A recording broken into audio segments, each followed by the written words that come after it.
The final few words of verse 28 have Peter saying that God showed him not to call any man common or unclean.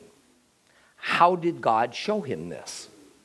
By means of that vision of the creatures inside a sheet that was being lowered down from heaven.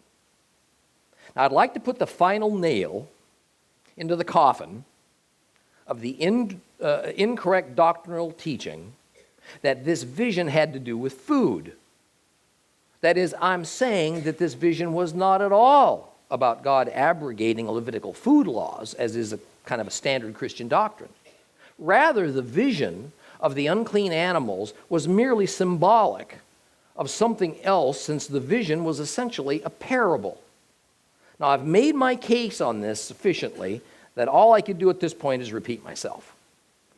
So, I'd like instead to quote to you from a revered early church father, the Venerable Bede, an English monk who lived and wrote about 700 AD. Now, this excerpt I'm going to quote to you from is taken from his commentary on the book of Acts. He says this: I am amazed at how some people interpret this as having to do with certain foods that were prohibited by the old law, but that are now to be consumed, since neither serpents nor reptiles can be eaten.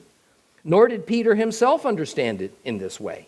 Rather, he understood it as meaning that all people are equally called to the gospel of Christ, and that nothing is naturally defiled.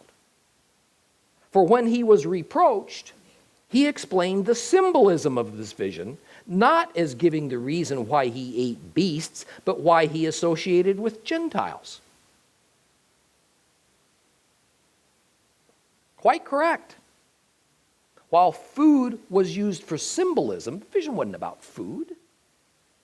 So while some might say that when I teach you that the Levitical food laws were not abolished and that this vision parable given to Peter certainly didn't do so, because this had nothing to do with food in the first place, it's because I have a Hebrew roots or Messianic theology. But here we have a Gentile English Christian monk, an early church father of great repute, saying exactly the same thing 1,300 years ago, and he was flabbergasted that some of his fellow Christians just couldn't see it. You see, while there's no danger to us in considering something unclean, and then we avoid it, even if that object in reality is ritually clean, there is danger in considering something clean, especially when God says the object is unclean, and we partake of it anyway. That's where the problem is. That is precisely what worried the Jews about coming into contact with Gentiles. That was the issue. So the attitude was developed, better safe than sorry. Better to err on the side of considering Gentiles and everything they contact unclean, thus avoiding them, than to consider them clean and be wrong, thus becoming personally, ritually defiled.